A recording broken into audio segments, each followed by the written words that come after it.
you eat ass? I am a lesbian. Yes, I do. I eat everything, okay? Hey, we eat ass all around. Okay. We are both members of the Eat a Booty gang. Let's get it. We need more people. We sucking toes. We biting ass cheeks. All 2022. Okay? Let's fucking go. And then 2023 after that.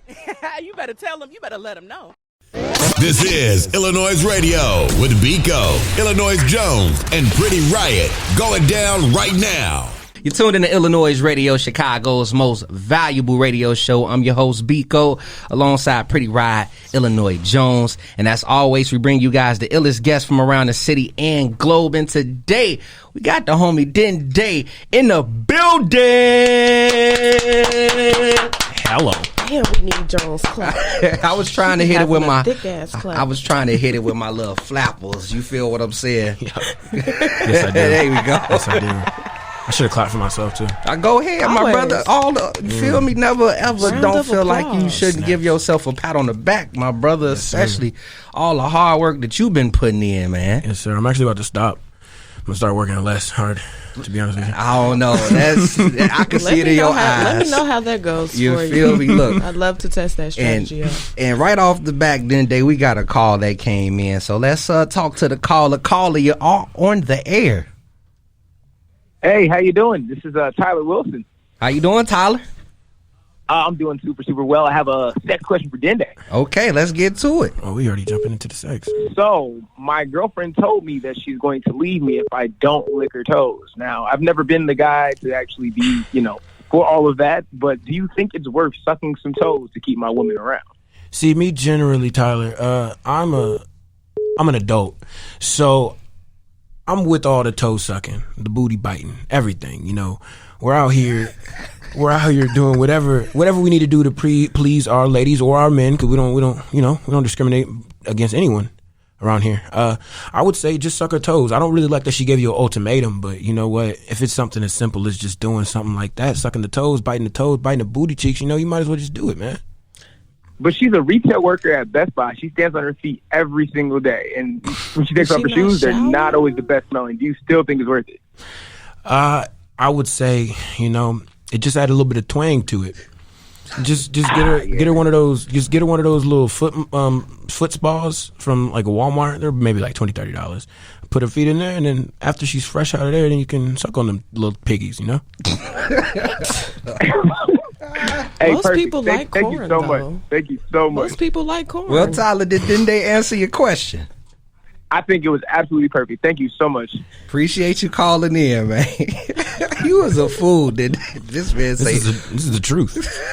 I mean, before we even get into all the sex questions, pregnancy pack, you made your way all the way from Texas. I mean, sir. lately you've been traveling, but you're from Texas. Yes, sir. From Katy, Texas. Say that again. Katy, Texas. Katy, Texas. Yes, sir. It's right outside of Houston, Texas. Okay. Drake shouted out. He was like, "Put us somewhere they won't find it, like Katy, Texas, Dallas, Texas." Yeah, I'm from Katy. Shout out to Katy. And I know Drake has me personally, I would say Houston pretty much helped put Drake on the map. The music scene there, I'm not going to say I know everything, but, for you, how's the music scene there, especially with your sound being not the typical Texas type of sound? I mean, it's pretty good. It's like Houston's one of the biggest cities in America, but it's like the music scene itself, like especially the type of music I do, is actually really small. So I know most of the people that make even like kind of similar music. Like there's really good artists like Lily Aviana. There's Uncle Tino. There's Cam Franklin. There's a lot of people that are just really good at what they do. We're all kind of supportive too. Like people in Houston kind of used to have this mindset of not really supporting everybody else, but now we're all really good friends, so we kind of just pump each other up. It's actually a really good music scene. I like it. So do you feel like it took a long time to actually create a community amongst other artists? Because I think that's a big problem in cities just everywhere. Like the artists have a hard time like actually creating the camaraderie amongst each other. I don't think it took that hard because we all end up on the same lineups eventually. So once you hang out with somebody and then they're actually cool as a person, it's not that hard to just be like, well, I want to support this person anyway because they're cool. That's kind of why I kind of model myself, like even just on the internet, as myself, so that if you want to be cool with me then you're cool, and then you hear the music, and you're like, oh, I want to support this too.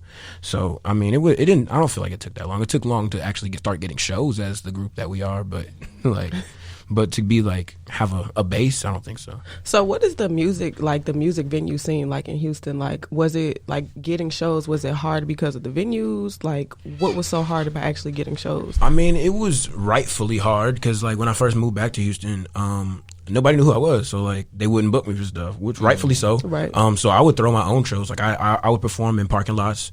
I did shows at barbershops. I did like the first project I ever released. I was going around doing like 2 or 3 open mics like a week for like 2-3 months, and then I dropped the EP. And the day that I dropped it, I had a release party at a clothing store, and I packed it out with a bunch of people. Damn. And that's what I had to do. And eventually, after that, they were like, "Oh, you can pull people." So then they started like actually booking. That's dope. Innovative. That's very innovative. Like a parking lot. Like imagine pulling up to a parking lot. Like imagine like I'm going to get tacos and there's like a concert in the parking lot. Like that's lit. There's like a famous restaurant called Breakfast Club in downtown Houston, and there's always a line around the corner. And I went up there with a guitar and a speaker one day and just started singing. Do they is Houston really good about letting people perform? Because I feel like Chicago, you would see people on the train performing. So like, do people bug up and like bother y'all when you're out there doing it? I don't really see many people actually doing that in the first place, to be honest with you. But when I did it, nobody really said anything to me. Oh, okay. I actually like that. It sounds like we got a call. Yeah, we do got a call. I thought I was on mute, not actually. Oh. I thought I was on mute. Look, my bad. I'm over here multitasking my butt off. Caller, you are live on the air. Hi, Dende. I'm like one of your biggest fans. I'm Lily. Oh, hello, Lily. I just shouted you out. Okay. I got a sex question. Oh, let's get it. All right. So, do you think that men should be intimidated by dominant women in the bedroom? I don't think so at all. I feel like, naturally men want to be more masculine, but sometimes it's all right to just feel like to submit, you know? I don't think men should be intimidated by that. Sometimes they might get a little bit scared or uncomfortable, but you know what? I like somebody, this is what I do. I say, look here, baby. I say, tie me up. Do you think guys like being spanked? Being spanked? Yeah. Yeah, you for in a sure. dominatrix. Yeah, for sure. Look, this is what I say. Look, this is what I do. All right. We're in the scene together, all right? I go, look here, baby. I need you to tie me up. Grab that paddle out. And spank me like I stole something. See, that's what happens that's what happens in the bedroom. Rico. So hell yeah. I'm gonna let her finish. Sorry. Did they answer your question, miss? Yes, he answered it perfectly. Thank you so much. Hey, thank you for calling in. Hey, look, you could tie me up too, goddammit. Tie me up. You're right. You can get rough. I just rowdy. hope you don't mind me getting a little rough back. Let's have fun. But I'm gonna jump into a quick music break today. I actually got I'm sorry. Look, I'm talking about of you. Of me? Oh damn! I thought you was talking about him. It's like my brother. No, I've been watching him ask crazy questions all on the internet. The iLLANOiZE app is available now on Apple and Google Play Store. Download the app, get the latest news, stream our podcasts, watch interviews, and listen to iLLANOiZE Radio live. Download the app right now. So, you are from Katy, Texas, but I heard you've been on tour recently. Damn, that sounded like a poem. Sorry. I don't know what that was. I wouldn't say tour. Recently. I haven't been on tour. I just been moving around. So, you've been moving around asking people questions. So, I've come across a little video segment on Instagram, Sex Questions with Dende. Yes, ma'am. Tell me how that came about and where you got the confidence to ask people wild, freaky sex questions. So basically, Sex Questions with Dende was just I dropped a pregnancy pack, EP, just all about sex, hence the name Pregnancy Pack. And just to get extra content, me personally, I love music, but I also love comedy. I love skits, and I've always wanted to get into skits and comedy and just doing videos. So I was like, well, we should just ask people sex questions and then use that as content to help push the project, and also I can do videos because that's fun for me. The confidence is I really just don't care. I don't get embarrassed by like anything, so I really just don't care because the worst thing people can say is no, I don't want to answer your question. Right. So I don't really. Where does that come from? Saying I don't get embarrassed by anything, because I think that's a strong statement to make, even as an artist, because like the whole world is watching you at a certain point. So where does that notion come from? I've always been sort of a attention, for lack of better words, whore. So I mean, it kind of, you can't really get embarrassed by much when you seek attention as frequently as I do. That's just me being self-aware. I mean, that's really just what it is. I've always been the person that's just gonna do whatever. I don't really care. Okay. And you definitely look. I'm just gonna play this clip. Take a listen, y'all. Do you eat ass? I am a lesbian. Yes, I do. I eat everything. Okay. Hey, we eat ass all around. Okay. We are both members of the Eat a Booty gang. Let's get it. We need more people. We sucking toes. We biting ass cheeks. All 2022. Let's fucking go. And then 2023 after that. You better tell them. You better let them know. You better tell them. You better let them know. I mean, it takes a certain type of confidence to be able to go in public, and that clip was at Venice Beach. Yes, sir. And for you to just pull up on people and just be so comfortable with asking them if they eat ass. Do they know the premise of the type of questions? Yeah, I say, hey, I'm doing it. My name's Dende. I'm doing a thing called Sex Questions with Dende. I'm gonna ask you a question about sex. Okay. And because imagine just like, can I ask you a question? Oh, sure. Well, I did that to Earth Gang. How did that go for you?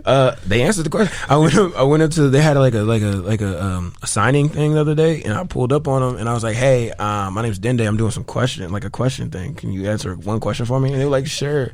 And then I was like, welcome to Sex Questions with Dende. And he was like, yo, you ain't say that. But I asked him. But I asked him, I was like, is the G-spot a myth? And they were just like, no. I was like, that's crazy. You heard it here first. Heard it here first. It's not a myth, I guess. I want to know what's the wildest response you received with these questions you've been asking. I asked a couple. I asked the girl out of the couple. They were standing next to each other, and I asked, "What was your worst sex experience?" And then she just looked at her boyfriend. Oh no! And I was like, "Yo, that's messed up." I would have broke up with her after that. It was crazy. That's not the only thing that was single, though. That's not the only thing that was bad out of that interview. It was crazy. She would have walked home. You gonna embarrass me like that on camera? Like as a host, as you're hosting this segment, when shit like that go left, what do you in this instance?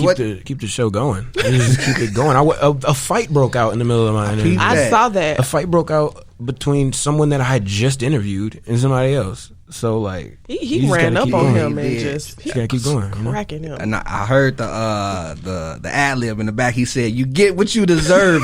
Sit there and take your punishment." I'm like, what is going on out in Cali? Bro, they were wilding. It was crazy. I mean, I feel like that's a dope way to really help push pregnancy pack.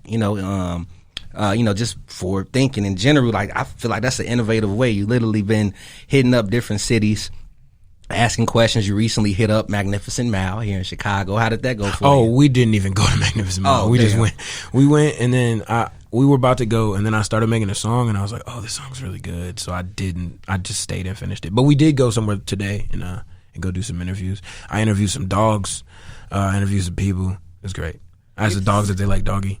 Oh hell no! You asked the dogs if they like doggy style. They didn't answer. Your personality is, man, I ain't gonna lie. You have befuddled right now. I love your energy, your personality. Like, I mean, I want to, before we even get into pregnancy pack and things of that nature, I want to actually take it back to the beginning, because you not only sing, you rap, you produce, you an instrumentalist. Like, where did this type of music background come from? Does it run in the family, or just something you studied and wanted to do? Nah. So, growing up, me and my sister were the singers. Like, she was always a better singer than me on the cool. She's not anymore, but that's because I'm still doing it. Mm-hmm. She's not really doing it that much. She started pursuing like acting and stuff. But my dad was a pastor, and at one point, me and her were the only people in the choir. So that was how I started singing. Wow. It was a very small church.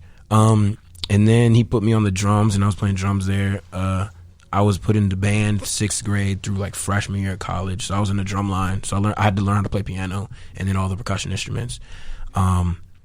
yeah, that's pretty much where that came from, which is me making music. And then freshman year of college, I went to school and I was in a band in school for percussion, but I also went there on a vocal performance scholarship. Okay. I had never been in choir before, besides like the church choir. And I went to school on a vocal performance scholarship, so I got like vocal training. I had to sing in like French and Italian and German and stuff. So I have like choral singing background. In French, German, what? I don't even know how to talk in any of those languages, let alone sing. Yeah, I couldn't understand what I was saying, but like you can, I can like, you have to take diction class so you can like know how to pronounce the words. So I can read the stuff, but I don't know what I'm saying. That's still unique. Like, I don't know what I'm saying. That's super. Wow. So I'm happy to hear that because it shows, you stuck with it. Some people, they'll start doing music, start in a band, and sometimes they find another career. But since a child, you've continued to push your music career to just higher heights. 100%. I like to say, because like when I first got a gist of you, it was on Twitter, and it was actually for Chris Patrick challenge to his gang activity. That's when I first ever seen who you was. So shout out to social media. Shout out to Twitter. Shout out to Twitter. And you ripped it, bro. I seen a lot of people do the challenge, and I saw yours, and I got to follow this brother. This brother's cold. Appreciate it. And I mean, from there, I just been tuned in, and then, of course, you dropped Pregnancy Pack too. But I want to dive into more of, let's see here. Can I ask a question? Go ahead. Of course. Okay, so one thing that you just caught my ear here was you kind of just said you was a PK. Yeah. So considering that you were a preacher's kid and you just dropped a project called Pregnancy Pack, is your family receptive to the type of music that you make considering your background? I mean, I don't really think that they don't like it. My dad is like the biggest fan that I have right now, which is kind of wild to me personally. But yeah, no, they don't dislike it. So you didn't have like a stigma, like it was no stigma for you of like being expected to make a certain type of music because of how you had grown up? When I first started making music, I put that on myself. Okay. I felt like I needed to be making a certain type of music, and that's why my music was terrible. And then I was just like, I don't really care about this. At what point did you decide like, nah, this is not me, and I'm just gonna kind of break away from that and experiment with new things? Probably like after freshman year of college, honestly. So what year was that? 2014, 2015? Freshman year in college, 2014. Okay. That's that was my sophomore year. I just had to check my age real quick. Me too. I'm like, damn, I was in college during that time too, but what year? What we gonna do is we gonna jump into a music break. Make sure to check out the iLLANOiZE playlist, in which we provide you with the latest tracks we play live on our show. Head over to Spotify and search iLLANOiZE Radio to follow our playlist, as well as follow our podcast. Now let's get back to the show. How you feel? How's Chicago been treating you lately? It's cold. I feel like people giving me a disclaimer when I get here that you should come during the summer is crazy. Like, I shouldn't come to your city. I'm not going to talk bad about Chicago because I actually love this place. Y'all's food is crazy. It's really good. Okay. But for giving us to get here credit. and people being like, you should come during the summer is wild.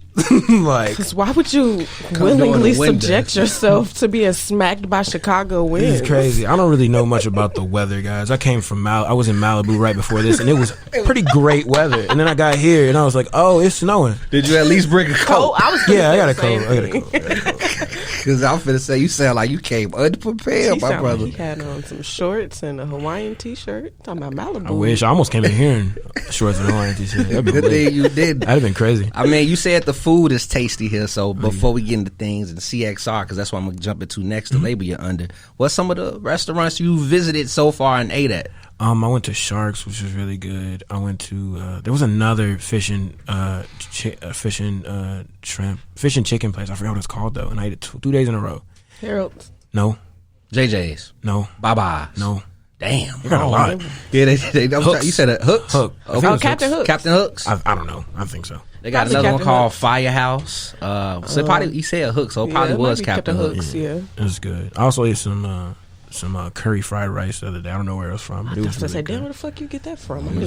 Real. Help Myself. us out. It was really fried good. rice is It was fire. great. Yeah, no. That's dope to hear, because I mean, I've always known Texas has great food as well. So for you to come here and say our food is good, No, it's fire. it's a I like it. compliment. You know what I'm saying? Now CXR, which is a label that you're under, Chris Patrick is under. Can you break down how CXR, I want to say like formed and found you? So CXR was originally him, which is Mizzy. Say what's up, Miz. Yeah. It was him, Chris Patrick, and Niall. Basically, they just started. They had another name. I forgot what the name was. Niles told me, but there's a bunch of people under it now. It's more than just them. It's like marketing. There's photographers, a videographer out there, just in LA.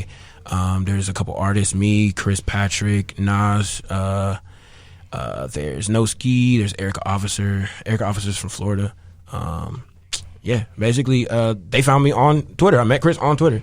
Like, I literally met all these artists at the same time. We all just started bubbling on Twitter at the exact same time. We just all reached out. The first thing I saw from Chris was his, before the song 3 a.m. came out, there was just a video that was floating around Twitter of him sitting in front of like a computer with that song playing. And I was like, yo, this is fire. So I messaged him and I was like, hey, we need to make a song. And we made one, and that's not even the first, but the first song we actually put out was Phone Number. Okay. But the song we made was Dark Skin. It was on my project before. Love that record. That was the first song we actually made, but that wasn't the first song we put out. And basically we just kept like being cool, and eventually they asked if I wanted to be a part and if I wanted Now to manage me. So that's dope. Like, to hear that it's so many people from different places under one hub. I feel like that's special. Yeah, they're based in Jersey. I thought that Jersey was a city. Until like a couple of months ago, I found it was a state. But they can't judge me because like, you just found out too. I don't want to, and I don't want to talk bad about Jersey. Where was y'all in social studies? Did y'all not have to fill out the map? I'm from Texas. Did you not have to fill out the map? We took Texas history like 3 years. Oh, they really have a whole Texas history class? Yeah, That's and they tell us lies. Conceited. They just teach us lies. That is so conceited of Texas to have it ain't no Chicago history class. You right about that. It sure ain't. Or Illinois, I guess that's special too. That's different. Damn. But yeah, that's basically what it was. It's just like being cool on the internet, and then just starting traveling and being in the same places together, hanging out and stuff. And they were just like, "Yeah, I think you're a good fit." And I immediately tested them. What you mean by you tested? I ate Arby's and it went crazy on the timeline because people don't eat Arby's apparently. Yeah, I meant to bring that up when we was talking about food because somebody showed Weekend Gabe actually brought that up to ask you about what's up with Arby's. You and Arby's. I like Arby's. And they got attacked. Like people made like logos of CX Arby's. Yeah. Is everything okay? Arby's is good. See, the thing is, what you do is you go because I think on like the weekdays between like 11 a.m. and 2 p.m. the sliders are $1. So you go and get the buffalo chicken sliders with cheese, and you don't get the ranch because I don't like ranch. You get the buffalo sliders and you get the side of the curly fries because the curly fries are also $1 between 11 and 2. They do slap from Arby's. I will say it's fire. I will say the fries are good. But you can't fuck up a potato. Ain't no wrong with no, because that random sandwich that Arby's put together with everything on it was okay. Yeah, but everybody does that. Have you not seen McDonald's? Chicken and beef on a sandwich. But it was more than chicken beef. It was like everything under the sun. It was like ham, turkey. At least Arby's has real meat. They're giving you McDonald's is giving you fake meat, and don't come sue me, McDonald's. I don't know. This is allegedly. No, it's a whole document. I tell it. I used to work at McDonald's, and don't eat that shit. It's like horse meat. Like, I'm gonna say it for her. No, allegedly. It ain't allegedly. It's disgusting. Stop eating that stuff. Allegedly. I saw a patty fall behind the grill, and it looked brand new when we picked it up. That is allegedly disgusting. Allegedly. I'm telling y'all what I seen. I was watching a recent interview. I forgot. I'm a tag when we post it. But I was watching a recent interview with you, and you said music saved your life. And you realized that at the age of 15, if I'm not mistaken. Like, you mind taking us back around that time, to break down how music saved your life? Basically, there's always going to be like music that people kind of cling on to because it helps them through certain times of their life. And me personally, I was going through a lot. Like, I'm bisexual, right? My dad's a pastor. Having to try to deal with that thought that maybe I am different than other people, and then being like, but I'm not going to be accepted because my dad is a pastor. And feeling like I probably am better off dead than having to deal with that. Music actually absolutely like saved me from that because I don't know. I've always resonated with songs. I mean, I feel like if you could put a song to that time, what song would that be? Oh man, 15. Let's see. That's hard. How you was feeling. I just wanted to throw that out there, see. But, you know. And you just took him down memory lane. I could feel that energy, okay? Yeah. That's 15. What I wanted, though.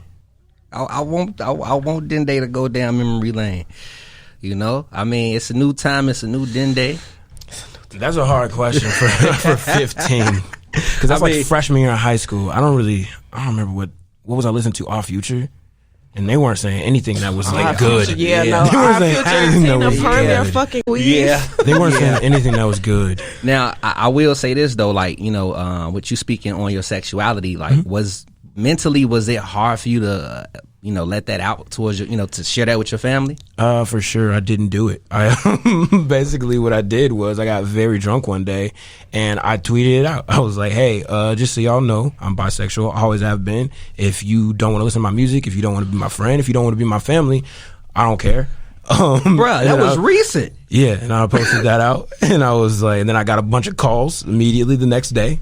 That's basically how I did. Because I was like, and some people were like, I'm not gonna say who they were, but some people did like call me and they were like, I feel like you should have had that conversation with me before you said that publicly. And I was just like, I feel like if I had to have an individual conversation with every single person in my family and every single person in my friend group, that would have been, it wouldn't have happened. And also that was more for you. That'd have been more for you than it was for me, to be honest with you. I'd rather just deal with it all at one time and get it over with.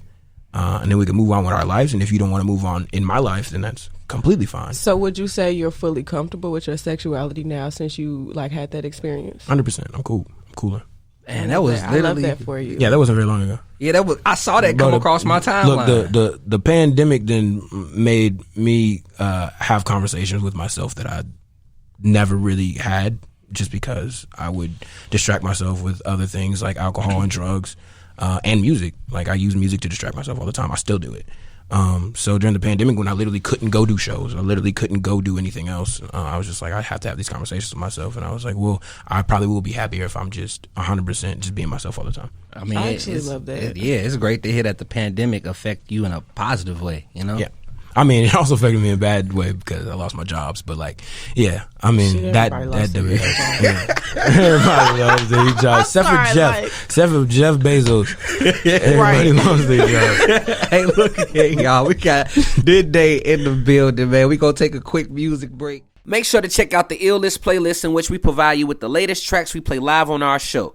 Head over to Spotify and search iLLANOiZE Radio to follow our playlist, as well as follow our podcast. Now let's get back to the show. We have been chopping it up with you. We've learned a lot about you. I think this is the most we've learned about an artist sitting down in quite some time. Yeah, but now I want to ask you some sex questions, because you've been walking around just asking people questions, and I want to get in your head. Well, let's get it.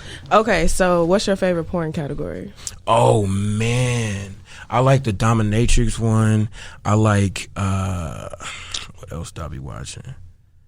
I don't want to sound weird, but I like the Asian porn. That shit lit. Like, that shit loud. Like BBC/Asian porn. That's lit. It's crazy. I also, obviously, I love the ebony section. This is beautiful. Because I love my melanated women. That's just a fact. I know that's right. What else? Some more? Hey, I be scrolling. If you watch porn, you watch scrolling. porn. I be scrolling. Oh, man. I started watching the pegging porn. Shit's crazy. You ever watch pegging porn?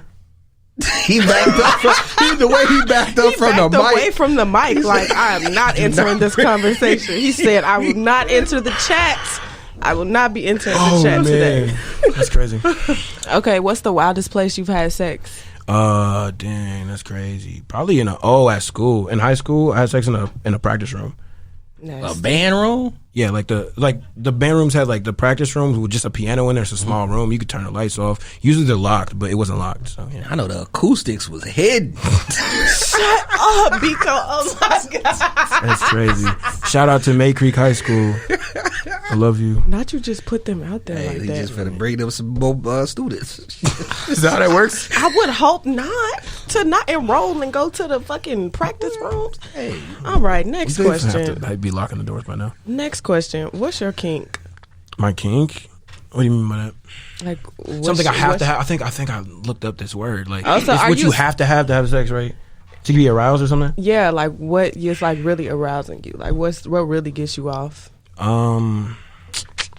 Like eye contact. It's just lit. Okay, so you like dirty talking? Like you like people to talk to you? in sex? Or you like to talk? Are you a talker? Are you a moaner? I talk sometimes. I like to moan and shit. It's lit. No, are you a moaner? Am I a moaner? Sometimes. Sometimes it depends. Because sometimes it ain't hidden, and I'm not a liar. And you shouldn't. and shouldn't. And ladies don't be faking orgasms either. As they shouldn't. No, they shouldn't. Okay, spit in the mouth or spit in the butt? Both. I like that. Nasty. I like We out that. here. We out here. iLLANOiZE Radio, Chicago. He said both. Oh my God. I think that was a great answer. What's your favorite position? Oh man, can I get up and Show us. Oh, Lord. Demonstrate. Not you finna get on the table. not my hands, but the other person's hands on the wall. You know, and they like kind of can't dim it. I gotta. Miss, can you get up and like? He's not gonna do it. That's crazy. He's not gonna do it. This is ridiculous. Hey, I'm dead, He yo. won't do it. I don't understand. This is crazy. But yeah, just bent over with the hands on the wall. It's just lit. I fuck with it. So I feel like that's from the back though. Yeah, it is. Yeah. It is. But I'm tall. I'm not tall. My bad. The person that I've been with is tall. So like, you know, we gotta stand up. Hey, Because if I'm on the bed too, I can't Be on reach. his tippy toes. I can't reach. I'm trying to reach, man. This is crazy. well, those are the questions that I had. I got some questions for you. I only got. Oh, you got two questions? Oh, you got some questions? Let's get them. I only got two. What three? Foreplay or no play? Foreplay for sure. Okay. Let's see here. You pulling out or you staying in? I'm pulling out only because I'm too young for a kid. Smart man. And then lastly, I mean preference. You know, you prefer men or women? I prefer women, but I don't discriminate. You know. Ding, ding, ding, ding. All right. You say you got some questions for Pretty Ride. I do have some questions for you. Okay. It's finna be interesting. My DMs. Uh-oh. Oh, brother. Here we go. Have you ever had an orgy? No, but I've had a threesome. Oh, shit about to learn shit that about leads sex. to the next question. Is one girl and two guys a train, or is it a threesome? One girl and two guys. Mm-hmm. I think that's a train. Interesting. So you didn't have a train. Two girls in a cup. Shut up. Do you eat ass? I've eaten a woman's ass. Yes. Interesting. Wow. We're learning a lot today. I've licked. Never mind. I'm not gonna No, finish. I've licked a gooch too. That's lit. You see, He like, I fucks with you. that's what's up. I ain't got no more questions. I ain't got no more questions. I don't want to know nothing else. I'm here wilding. I am appalled over here. I thought I was the freak. Oh my God. I mean, pregnancy pack is out. Valentine's Day is around the corner. I'm over here sweating damn. You know Valentine's what? Day, huh? I'm sorry. But there's also another song that I'm on that's dropping on Valentine's Day. It's Deontay Hitchcock featuring me and Byrie. It's called Neck Up. It's about wanting to get that neck up. I peeped that clip. I peeped the snippet. The throat go shrine. Deontay is a fool, but yeah, that's coming out on Valentine's Day, so this Monday. And I was gonna bring up on pregnancy pack Sherry. Who's Sherry? It's not Sherry, it's Cherie. I'm sorry, It's Cherie. It's Cherie, and it's Cherie. That's French, right? Yeah. Yeah. I only know because it's Creole. It's my sweet, sweet love. So Cherie Amour is my sweet, sweet love. Okay. Oh, that's like yo. Yeah, that's the only love song on the whole project. The rest of it is about sex, but that one's a love song. It's my Cherie Amour, how I adore you. So that's actually about yo lady. Nah, it's just I just read a song. Gotcha. That's why I brought it up because I noticed it was like one of few love songs on the project, and the rest is look. Just make sure y'all play this joint because Valentine's Day is around the corner. Look, it's been setting the mood for me since I've been in tune with it. My lady, she plays this record out that we're going to get into in just a second. It's called Candy. It was also my ill jam of the week. You got to let people know how they can stay in tune with you, what city you might hit up next for your sex questions. And, of course, you already dropped the bomb on us with the new music. So, yeah, let people know what's up. Like we've all said, my name's Dende. You can follow me on Instagram at I am Dende. If you want to have a lot more fun, follow me on Twitter. It's Dende is me. I'm going back to Houston after this, but I do have South by Southwest in March. And I'm also going to be in Atlanta in May doing something that I can't say yet, but you will see me perform in May in Atlanta. So look out for that.